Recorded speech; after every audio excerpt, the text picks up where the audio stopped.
Kesejahteraan lahir batin kita hanya bisa dicapai saat kita bisa membagikan berkah kepada semesta. Oleh karena itu, kalau hari ini kita sudah mencapai kesadaran itu, kalau hari ini kita sudah memiliki kesadaran itu kesadaran yang sangat mahal, yang tidak mudah dicapai oleh banyak orang. Oleh karena itu, mari kita rundukkan kepala kita puji Allah bersama-sama membaca hamdalah. Alhamdulillahi Rabbil Alamin.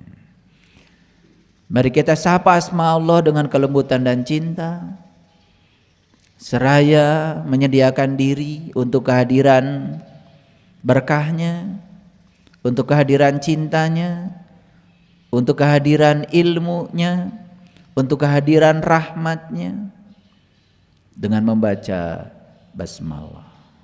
Bismillahirrahmanirrahim. Saat saya ditanya, saya mau cerita apa Selasa pagi ini, luncurlah intuisi saya seperti yang saya tampilkan di layar. Saat tidak menyukai sesuatu, ubahlah pikiranmu. Saat tidak menyukai sesuatu, ubahlah pikiranmu. Jadi judul ini memberikan isyarat bahwa ketidaksukaan itu sebetulnya bukan di luar. Ketidaksukaan itu sumbernya di dalam diri kita sendiri. Jadi kalau begitu, bisakah kita mengubah sesuatu yang kita tidak sukai menjadi disukai? Mudah sekali. Dan cara merubahnya tidak usah keluar. Cara merubahnya adalah ke dalam. Karena kita sadar bahwa sesungguhnya ketidaksukaan itu berasal dari pikiran kita sendiri. Dan kita punya kuasa untuk mengendalikan pikiran kita. Kita punya kuasa untuk mengubah sudut pandang pikiran kita. Kita punya kuasa untuk mengubah mindset pikiran kita. Jadi ketika seseorang di semesta ini sudah mencapai kesadaran, ciri berkesadaran itu sudah tidak ada lagi di luar dirinya yang tidak dia suka. Itu sebabnya saya ingin menyampaikan satu ayat dalam Al-Quran yang sangat saya kagumi, yaitu Quran surat Al-Baqarah surat kedua ayat 216. Diawali dengan pernyataan yang sangat luar biasa, kutiba alaikumul qital. Diwajibkan kepada kamu sekalian qital. Qital itu berperang. Apa yang kita lakukan selama ini ketika mendengar kata perang? Kata perang ini sering diterjemahkan keliru. Masa iya Allah yang Maha Pengasih, Allah yang Maha Penyayang menyuruh hamba-hambanya untuk berperang? Dan banyak sekali perang di semesta ini, perang saudara. Betul? Saya tidak usah menyebutnya. Kita bisa melihat contoh-contohnya. Konflik kebanyakan itu dengan saudara. Konflik kebanyakan tidak pernah dengan yang jauh, dengan yang terdekat. Pertanyaan saya, mungkinkah Allah yang Maha Pengasih, yang Maha Penyayang, sumbernya cinta, menyuruh kita untuk berperang? Dan perang yang dimaksud adalah perang seperti yang ada di kepala kita. Melakukan agresi, membunuh, menyerang sesuatu yang disebut berbeda oleh kita. Mungkin enggak? Kalau itu tidak mungkin, maka kita perlu waspada. Kalimat perang di sini itu perang apa sesungguhnya? Itulah pentingnya kita mengkaji sesuatu itu secara integrated, secara integral, jangan mengkaji sesuatu secara parsial. Bahayanya ayat ini karena diwajibkan berperang, dan perang yang dimaksud adalah yang ada di otak kita, yang diajarkan oleh lingkungan kita. Perang yang dilakukan adalah melawan sesuatu di luar diri kita yang dianggap berbeda oleh kita, yang tidak kita suka. Makanya perang melawan keyakinan yang berbeda, perang melawan tujuan politik yang berbeda, perang melawan ideologi yang berbeda, itu sudah terus-menerus terjadi. Dan itu dianggap legal. Dan siapapun yang bisa membunuh orang lain atas nama ideologinya sendiri, dan dia bisa melumpuhkannya, itu dianggap sebagai pahlawan. Dan hari ini saya akan berbicara sedikit agak dalam tentang ini. Siapkan kapasitas kita untuk menerima pengertian yang universal. Kutiba alaikumul qital, diwajibkan kepada kamu untuk berperang. Wa huwa kurhul lakum, dan jelas perang itu kamu tidak suka. Diwajibkan untuk berperang padahal kita tidak suka berperang. Masa iya Allah mewajibkan sesuatu yang kita sendiri tidak suka? Betul? Bahkan banyak sekali orang atas nama keyakinannya menghancurkan rumah orang lain yang berbeda keyakinan. Dan dia mengacung-acungkan tangan ke atas seakan-akan dia pahlawan, seakan-akan dia membunuh orang lain, membakar rumah orang lain yang berbeda keyakinan dengan dia. Dia pahlawan. Siapa yang mengangkat dia pahlawan? Egonya, kebodohannya, ketololannya sendiri sebetulnya, yang tidak sadar dengan asal usul dirinya.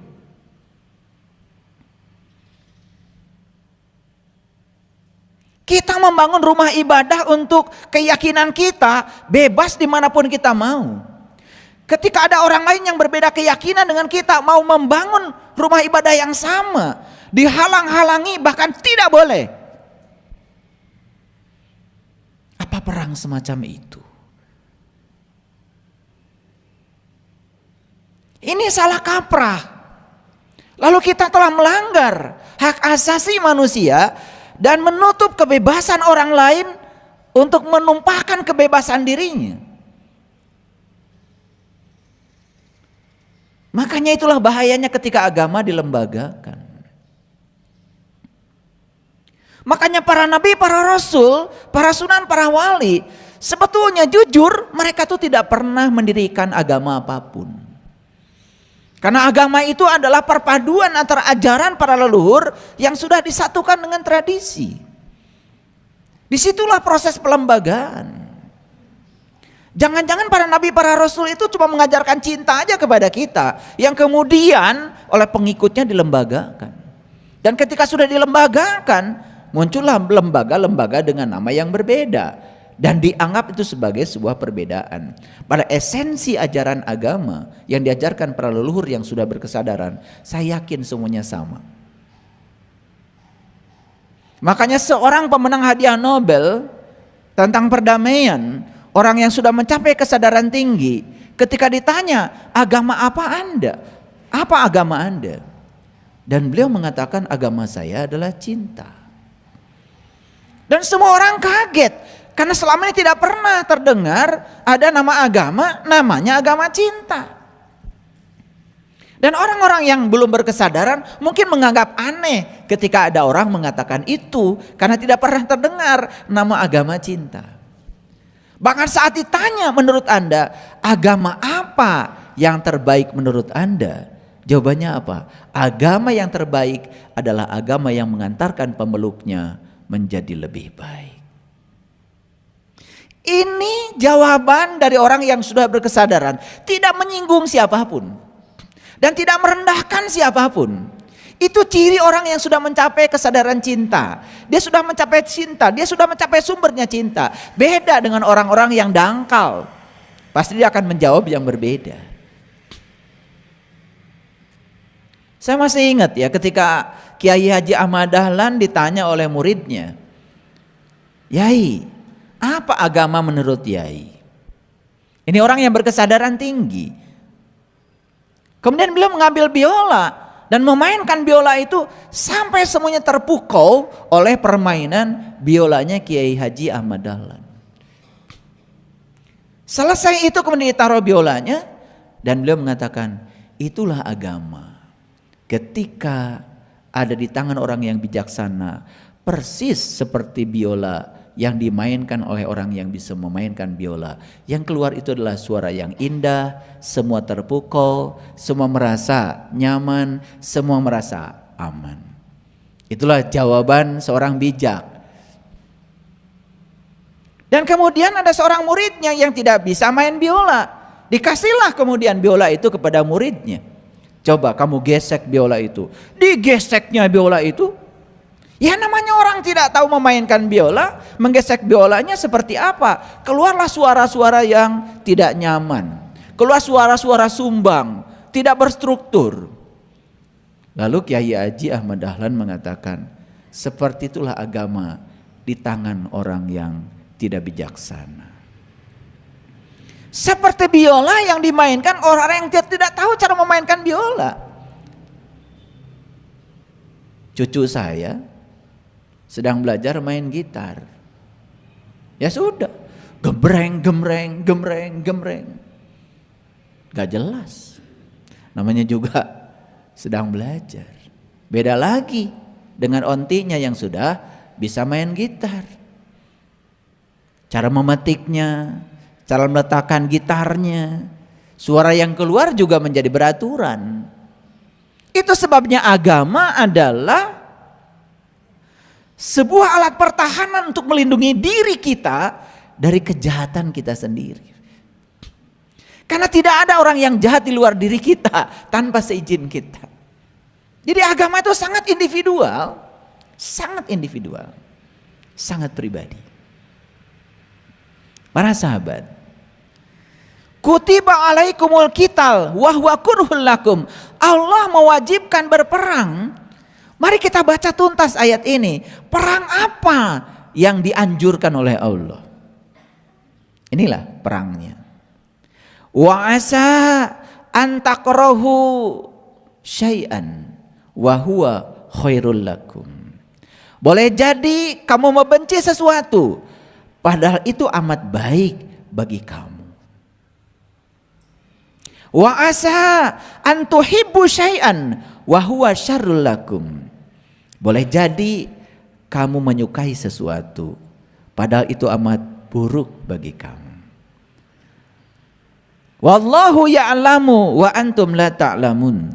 Allah mengetahui, sedangkan kamu tidak tahu. Jadi kalimat yang terakhir ini keren sekali. Wallahu ya'lamu. Allah mengetahui. Wa antum kalian semua la ta'lamun, gak tahu. Jadi kalau kita ya menyukai sesuatu, yang kita suka itu kita pun tidak tahu. Dan kalau kita membenci sesuatu, yang kita benci pun sebetulnya kita pun tidak tahu. Makanya ayat ini memberikan sebuah isyarat yang sangat cerdas. Boleh jadi kamu membenci sesuatu, padahal itu amat baik bagi kamu. Boleh jadi kamu menyukai sesuatu, padahal itu amat buruk bagi kamu. Jadi kalau begitu, benci dan suka dari mana asalnya? Dari ketidaktahuan kamu sendiri. Kan begitu? Jadi suka dan benci itu berasal dari ketidaktahuan kamu sendiri. Bayangkan orang yang tidak tahu apa-apa, kemudian disuruh mendukung si A sebagai calon ini, dan disuruh membenci si B. Kasih saja fitnah tentang si B, dan dia akan mendukung si A habis-habisan. Namanya juga orang tidak tahu. Jadi suka dan tidak suka itu urusan kesadaran. Suka dan tidak suka urusan wawasan sebetulnya. Urusan pengetahuan. Biasanya di tahun-tahun politik, banyak sekali orang yang akan memainkan pikiran orang bodoh untuk mendukung si A dan tidak mendukung si B. Kasihlah sesuatu yang mempengaruhi pikirannya, maka orang bodoh akan mudah sekali dipengaruhi pikirannya. Bahkan bisa jadi dia mengorbankan jiwa dan raganya untuk sesuatu yang tidak penting karena kebodohannya sendiri. Jadi sebetulnya dari ayat ini kita dapat pelajaran, sebetulnya penilaianmu terhadap sesuatu yang membuat kamu suka ini dan tidak suka ini berasal dari kebodohanmu sendiri. Paham sampai sini? Masih suka si A, tidak suka si B, masih? Nah itu ciri orang bodoh. Kalau orang sudah berkesadaran, sudah nggak begitu lagi. Bahkan sama orang yang membenci dia sekalipun, ya dia menerima saja. Orang yang menyanjung dia terima. Orang yang menghina dia juga terima. Karena dia sadar dengan ayat ini. Boleh jadi kamu suka sama si A karena menyanjung kamu, padahal itu menjatuhkan kamu. Boleh jadi kamu membenci si B karena dia mengkritik kamu, padahal si B itu dengan cinta kasihnya justru sedang menyelamatkan kamu.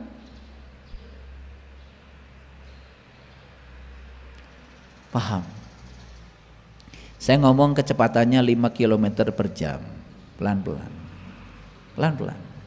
Karena ayat ini berat ya. Apalagi kalau kita sudah banyak konflik dengan pikiran kita sendiri. Makanya saya berulang kali mengatakan, untuk mencapai kesucian syaratnya cuma 2. Bebaskan keserahkanmu kepada yang kamu ingin, dan bebaskan kebencianmu pada yang tidak kamu ingin. Karena yang kamu ingin dengan yang tidak kamu ingin datang pada diri kamu, itu baik-baik saja sebetulnya untuk kebaikan kamu. Bahkan tempornya saya membuat judul kajian, satu-satunya sumber penderitaan, satu-satunya sumber kesadaran manusia adalah penderitaannya sendiri. Silakan dilihat kembali ya. Di YouTube yang terakhir saya memberikan sebuah kajian ya, bahwa penderitaan adalah satu-satunya sumber kesadaran. Dan penderitaan itu pasti tidak disukai. Dan penderitaan itu pasti ditolak kehadirannya, bukan? Padahal siapa jadi itu baik bagi kamu untuk meningkatkan kesadaranmu. Jarang di kelas spiritual orang-orang yang sedang berjaya. Justru di kelas spiritual itu 99,99% orang-orang yang sedang mengalami banyak hal dalam hidupnya yang dia tidak suka. Ya seperti kalian. Dan itu yang mengantarkan kalian di kelas kesadaran. Itu yang mengantarkan kalian untuk menemukan kesadaran baru dalam kehidupan. Menemukan sesuatu yang baru dalam kehidupan. Bukankah itu luar biasa? Boleh jadi itu kamu benci, tapi itu amat baik bagi kamu. Boleh jadi segala hal yang kamu sukai itu datang bertubi-tubi pada kamu, padahal itu tidak baik bagi kamu. Boleh jadi. Wa asa antakrahu syai'an wa huwa khairul lakum. Wa asa antuhibbu syai'an wa huwa syarrul lakum. Ngerti ayat ini? Jadi suka dan tidak suka dua-duanya berasal dari kebodohan kita sendiri. Jadi kalau hari ini kita masih suka ini, tidak suka itu, bodoh.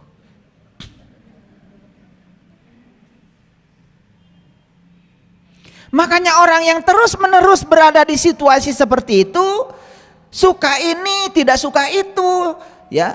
Benci ini, sayang itu. Gak akan pintar-pintar.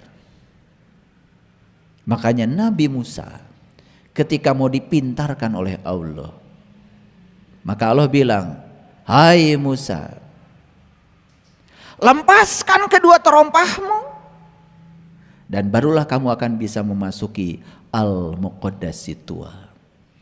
Itulah diceritakan di Quran surat Toha.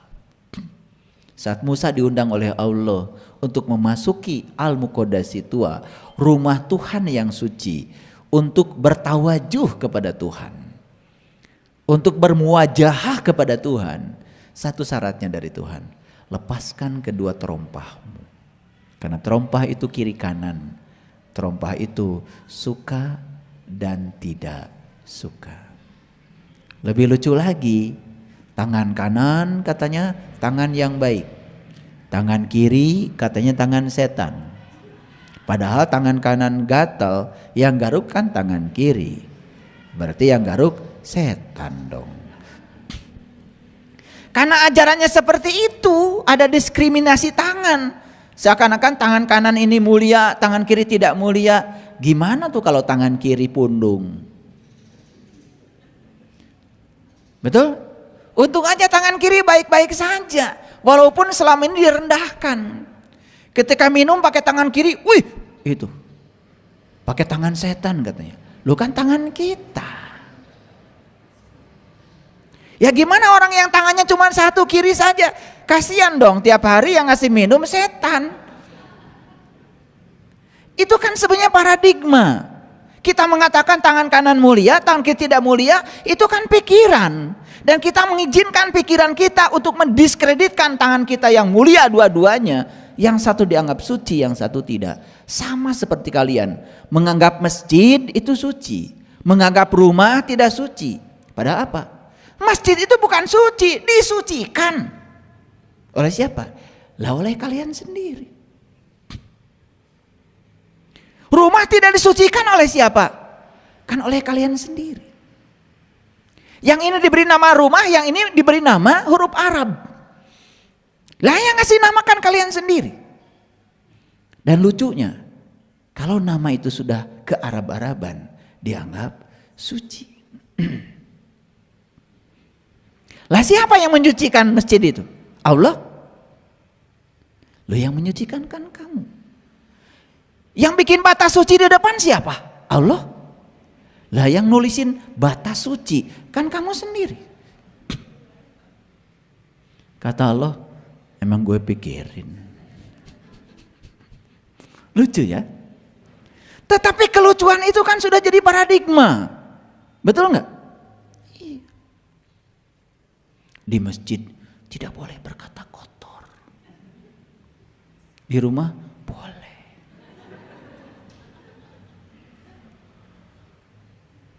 Di masjid gak boleh ngomongin orang. Di rumah boleh. Itulah gara-gara batas suci. Karena dibatasi kesuciannya oleh kamu sendiri. Padahal Allah bilang, aku meliputi semesta raya, meliputi rumahmu, meliputi masjidmu. Makanya sholat itu yang bagus adalah di makom Ibrahim, di level Ibrahim. Level Ibrahim itu tingkatan, bukan tempat lagi. Tapi sholat kamu di kesadaran Ibrahim, ya sholatnya silahkan, di mana saja nyamannya. Mau di masjid boleh, mau di rumah juga nggak masalah. Emang Allah nggak ada di rumah? Itu kan paradigma lagi, paham ya? Itu, ya. Bagus kalau kalian ngumpul di masjid, sholat berjamaah, kan ketemu tetangga, ketemu Pak RT, ketemu Pak RW, kan silaturahim juga jadi bagus. Paham ya? Itu pentingnya, karena kita tidak bisa hidup sendiri. Saya tanya dulu, dari tadi saya ngeceblek,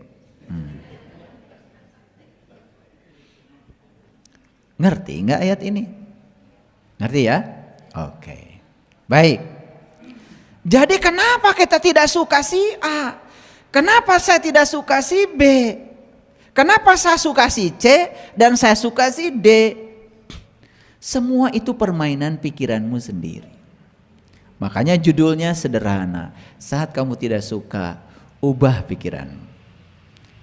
Begitu diubah pikiran, jadi suka. Mari kita praktek ya hari ini. Nah, sekarang saya mau jelaskan dulu sumber-sumber yang menyebabkan kita sering tidak suka. Mengapa kita tidak suka kepada orang lain, atau mengapa orang lain tidak suka kepada kita? Kita lihat sumber-sumbernya. Kita jelaskan secara ilmiah, secara saintifik, supaya struktur keilmuannya jelas. Yang pertama, kan suka ada istilah tuh, kata anak muda sekarang, ilfil. Ilfil itu, ya itu, timbulnya rasa tidak suka. Mungkin saja awalnya suka, tetapi ada satu hal yang buruk atau satu kekurangan pada diri seseorang, dan kita fokus pada kekurangan yang buruk itu menurut penilaian kita sendiri. Awas, karena yang disebut baik dan buruk oleh kita belum tentu baik juga belum tentu buruk, kan itu penilaianmu. Sangat bergantung kepada wawasanmu sendiri, sangat bergantung kepada dirimu sendiri. Awalnya mungkin kita suka pada seseorang, tetapi kemudian ada sesuatu yang disebut buruk kita lihat pada orang itu. Ada sesuatu kekurangan pada orang itu, kemudian kita fokus pada kekurangan yang disebut buruk itu. Itulah munculnya ilfil. Jadi ilfil itu buatan siapa? Buatan pikiranmu, bukan orang. Nah, rasa tidak suka itu memudarkan rasa suka. Bahkan berikutnya, ketika terus kita berfokus pada kekurangan dan sesuatu yang disebut buruk itu, bukan sekedar pudarnya rasa suka, tetapi timbul rasa sebel. Bahkan ujungnya jadi benci. Ngerti ya? Saya kira yang gini ngerti karena semua sudah pengalaman. Kalau soal membenci orang kan biasa kan? Udah pengalaman. Dan saya kasih tahu lagi, kalau hari ini kita masih benci dan suka, itu tanda kita masih bodoh gitu. Maaf ya, ini kajian agak terus terang. Karena saya khawatir kalau saya tidak ngomong jelas, nanti persepsinya jadi keliru. Gitu. Jadi dari mana munculnya ilfil? Ilfil itu sebetulnya rasa yang ada pada diri kita, yang dibangun oleh pikiran kita sendiri saat kita berfokus pada kekurangan orang. Dan yang disebut dengan kekurangan pada orang, itu pun belum tentu kekurangan. Hanya penilaian kita sendiri. Karena orang tidak seperti yang saya pikirkan. Kan begitu. Ini penting nih saya bicara. Karena kadang-kadang ya, mohon maaf sekali, kita ini sering reaktif ketika mendapati pada orang sesuatu yang kita tidak suka. Pada yang tidak kita suka pada orang, belum tentu itu benar. Itu kan hanya penilaian kita sendiri. Paham sampai sini? Nah, selesai ini pesan saya cuma satu. Kalian sudah jadi orang pintar semuanya, tidak bodoh lagi, dan tidak lagi terjebak pada suka atau tidak suka. Itu poinnya. Itu kompetensi yang sedang saya bangun. Yang kedua, ketika orang itu tampak useless di mata kita. Useless itu dalam pengertian tidak bisa apa-apa, apalagi orang ini tidak punya apa-apa. Kan gitu. Kadang-kadang kita tidak sadar sering mengklasifikasi orang berdasarkan ukuran kita. Jadi orang itu diukurlah oleh ukuran kita. Misalnya kita sebut saja orang ini salah, orang ini jelek, orang ini buruk. Ukuran yang dipakai adalah ukuran kita. Padahal bagusnya kan ukur orang dengan ukuran orang. Ketika orang diukur oleh ukuran dia, kan tidak mungkin orang itu menjadi buruk. Ikan diukur oleh monyet. Ya kata monyet, kamu idiot, kata monyet. Karena ikan gak bisa memanjat. Ya kata ikan juga, lu juga lebih idiot dari gue. Apa alasanmu? Karena kamu gak bisa berenang. Padahal ikan jeniusnya berenang, monyet jeniusnya memanjat. Ketika salah ukur, kan jadi hasil ukur salah. Coba mau ngukur panjang meja pakai stopwatch. Hasil ukurnya apa? Panjang meja adalah 5 menit. Gak nyambung. Sama seperti kalian mengukur waktu pakai kilo. Berapa banyak waktu yang digunakan untuk kajian? 2 kilogram. Gak nyambung kan? Nah, jadi gak nyambung itu karena kita sering melakukan tindakan yang membuat itu gak nyambung. Yang tidak menyambungkan tuh kita sendiri sebetulnya. Coba sekarang, ukur anak dengan ukuran anak. Jangan ngukur anak dengan ukuranmu sebagai orang tua. Kan anak belum pernah jadi orang tua. Kadang-kadang kita sering keceplosan. Kamu yang gitu aja gak bisa. Kita ngomong gitu pada anak. Adil gak? Itu menimbulkan ketidaksukaan. Yang ketiga, kan kita sering bilang, saya mah kalau sama dia mah gak nyambung. Tidak sefrekuensi. Gaya. Kenapa kamu mengatakan tidak sefrekuensi? Karena kamu ingin setiap orang harus ada di frekuensimu. Adil gak? Itu yang membuat kamu gak suka.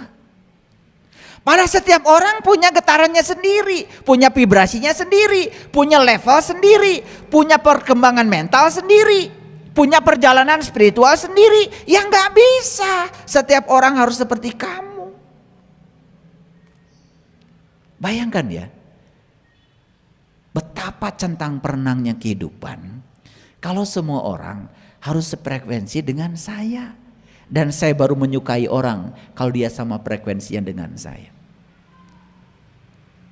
Saya sering mengajarkan pada kalian. Kan anak saya banyak sekali. Dan saya tidak pernah membandingkan kalian dengan yang lain. Gak pernah. Saya ukur kalian ya dengan ukuran kalian. Dan saya juga tidak pernah menyalahkan kalian. Karena saya tidak pernah mengukur kalian dengan ukuran saya. Makanya kalian nyaman aja ngomong dengan saya. Ayah, saya tadi gak sholat. Ya sudah, kan udah kelewat. Gak pernah saya bilang, wah kamu nanti dimurkai Tuhan. Gak pernah, karena Tuhan saya gak pernah murka.